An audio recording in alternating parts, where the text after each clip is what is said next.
What's good, YouTube? It's your boy Nehemiah, aka Neo, and today we're going to be talking about the Memphis Grizzlies. Now, there's one thing specifically that I want to talk about this team, and that's just their future. I think that we all understand that this team is probably going to be a contender going forward. Even if you don't believe that exactly, you can at least understand that this is going to be a perennial playoff team for years to come until they become a contender, and that's just exactly what I'm talking about. So let's get into it. So one thing that I want to talk about with the team is that they're probably next up. What I mean by that is they may not be the team that's going to be, the ones that are just overly dominant throughout the next couple of years, but they will be a team that will at least have a couple of championships on their belt. Don't get me wrong. Looking at it, this is a team that could compete with them in the future. So would this team. Maybe the Minnesota Timberwolves, the New Orleans Pelicans, but after that, the Golden State Warriors could fall off a couple of years from now. The OKC Thunder, we're still not sure how good they're going to be in the next couple of years. I will bet that they will be like a playoff team, but I'm not sure if they're going to be a really good contender. These two teams could also be in the same boat as the Golden State Warriors, where they are just getting older in time. Same with the Phoenix Suns, and I just don't think any of these other teams, except for maybe the San Antonio Spurs, could actually be in contention with these guys and the Houston Rockets actually. But look at this team. Looking at all these guys, these are just younger teams, and I just think that the Memphis Grizzlies, we've already seen how good they can be at the top. Looking at the previous season, again, they were the second best team in the NBA in the regular season. And when John Morant wasn't playing, they were playing like the 96 Bulls. We just got to admit it. Once this team is able to mesh like all the things that they really needed to work out, I think this team is probably going to be one of the better teams in the NBA, probably the top five team in the NBA. We even see that they were probably the team that gave the Golden State Warriors the most trouble, especially when John Morant was on the floor. So it's just something to see. I do think that this team just doesn't have that much competition in the West going forward, except for like all these teams. And even then, I would still say that right now, the Memphis Grizzlies is better than one, two, three, four, five, six. They're already better than six of these teams.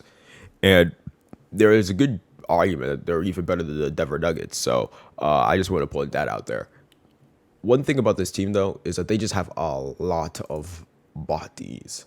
We have Desmond Bain, Zaire William, John Morant, Jaren Jackson Jr., Brandon Clark, like just a lot of solid guys. And it's not just them. They have a guy like Dylan Brooks if he could hit a fucking shot.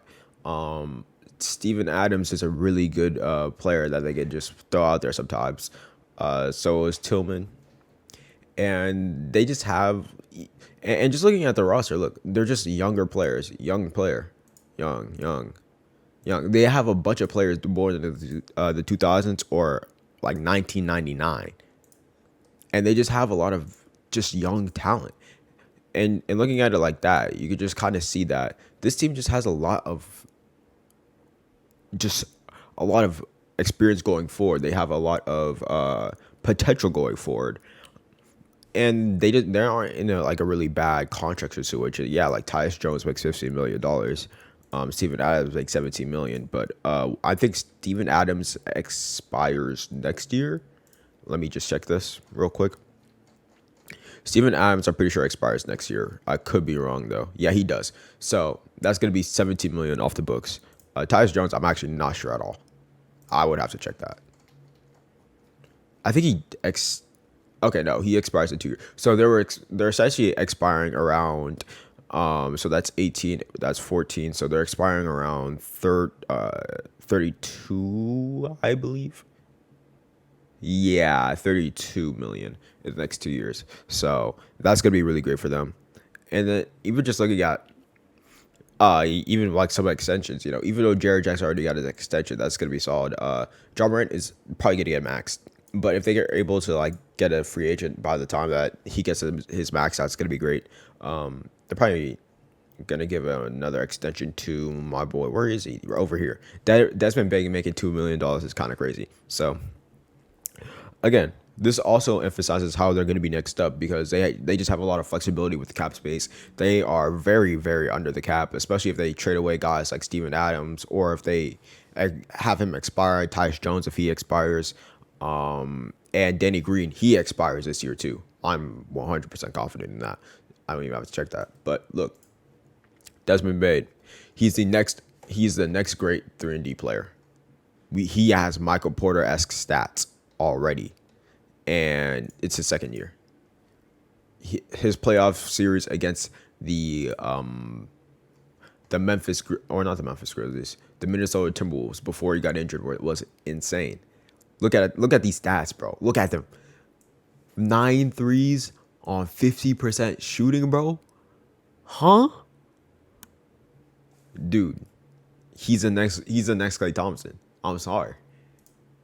And he's still an older player technically because he did get drafted a little early, but who cares, man? He's going to be a 20 point per game scorer on some insane efficiency. Since what's his name got traded? I forgot bro's name. He got traded to the Philadelphia 76ers though. So if you guys know, just say in the comments. I just blanked out on his name. But Zaire Williamson could probably get more minutes because of that. Since the dude got traded, I think he still has a lot of potential.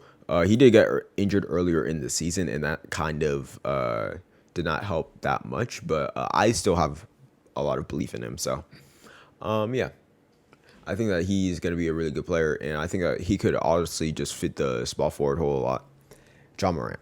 We all know about Ja Morant. I think if I were to rank him right now, he's borderline a top 10 player in the NBA. He's definitely a superstar in my opinion. He is probably going to be a top 5 player in his prime, depending on how we see it. And I already know. We've seen the stats before. We've seen these stats before. Oh, not the Minnesota one.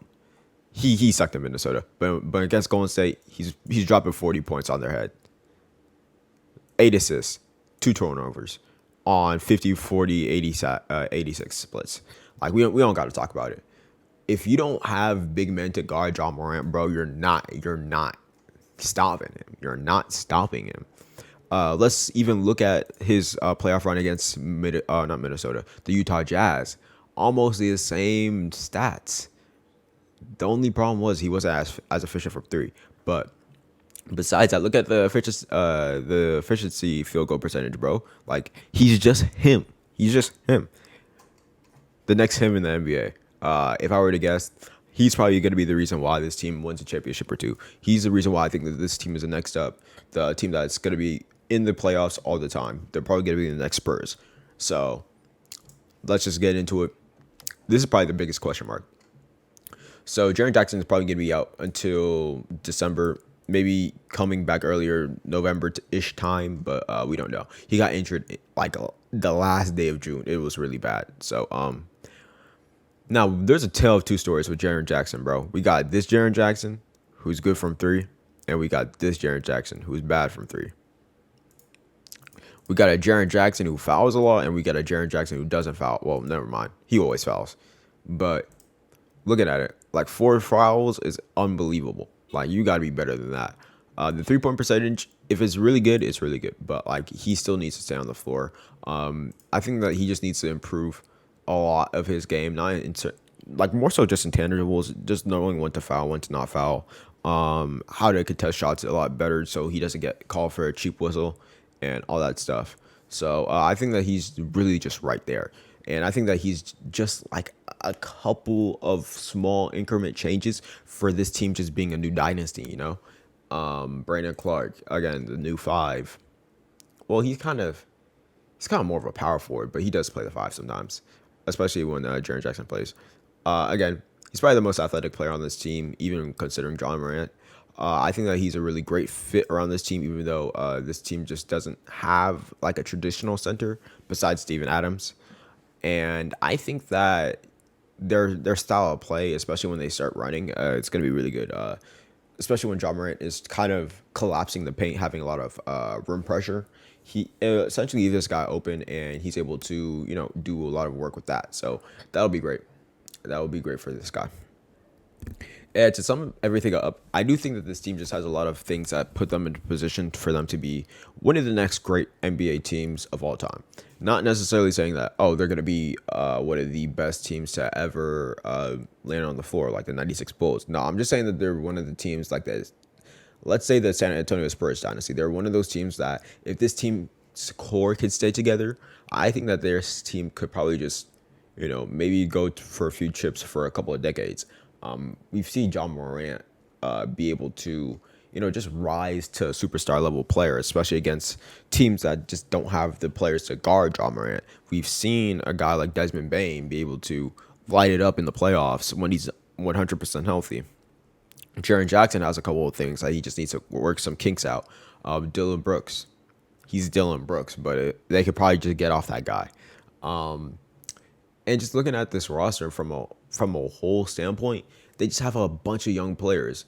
They only have 3 players who have over 5 years of experience, and one of them isn't gonna play this year, and the other 2 are expiring next year. It's just that simple. Like, I think that this team just has too much. They have too much going for them. I think that this team, while they may not have the best young core in the NBA, I would personally give that to the Cleveland Cavaliers. I think that this team going forward is probably going to be the best going forward in terms of setting up their future into winning a couple of championships.